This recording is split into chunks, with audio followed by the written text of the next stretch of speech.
সত্ৰৰ দুৱাৰে দুৱাৰে দুৰ্ভগীয়া উৰ্বশী মৰাণ। প্ৰাঞ্জল মৰাণৰ পত্নী উৰ্বশী মৰাণে তিনিচুকীয়া জিলাখনৰ কেইবাখনো সত্ৰত সেৱা লয়। কাকপথাৰ উবন গাঁওস্থিত টিপুক মায়ামৰা সত্ৰৰ সত্ৰাধিকাৰ প্ৰভুৰ ওচৰত তামোল পাণৰ টোপোলা আগবঢ়াই সেৱা লয়। লিডু কয়লা খনিত নিৰুদ্দিষ্ট হৈ থকা প্ৰাঞ্জল মৰাণৰ ঘটনাৰ তদন্ত সুকলমে আগবঢ়াৰ মানসেৰে এইদৰে জিলাখনত থকা প্ৰতিখন সত্ৰত সেৱা আগবঢ়োৱা বুলি জানিব পৰা গৈছে। কালি নিউজ চাই গম পাইছোঁ যে মোৰ মানুহজনক সমাধিস্থ কৰাত জড়িত থকা বুলি দুজন লোকক গ্ৰেপ্তাৰ কৰিছে। এজন ৰূপচাই কুজুৰ আৰু এজন বাবু পাহাৰীয়া। তেওঁলোকক গ্ৰেপ্তাৰ কৰিছে বুলি আমি গম পাইছোঁ। হয়, এতিয়ালৈকেতো যিজন মেইন মালিক বি গণেশ তেখেতক ধৰিব পৰা নাই বুলি মই শুনি আছোঁ আৰু নিউজতো দিছে।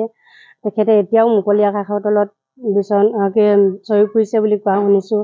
তেখেতক ধৰিব পৰা নাই। মই আপোনালোকৰ সংবাদ মাধ্যমৰ যোগেদি মই ক'ব বিচাৰোঁ আৰু এটা অনুৰোধ জনাইছোঁ যে তেখেতক গ্ৰেপ্তাৰ কৰক আৰু ধৰি আনক, সোধক যে মোৰ মানুহজনৰ লগত কি হৈ আছে।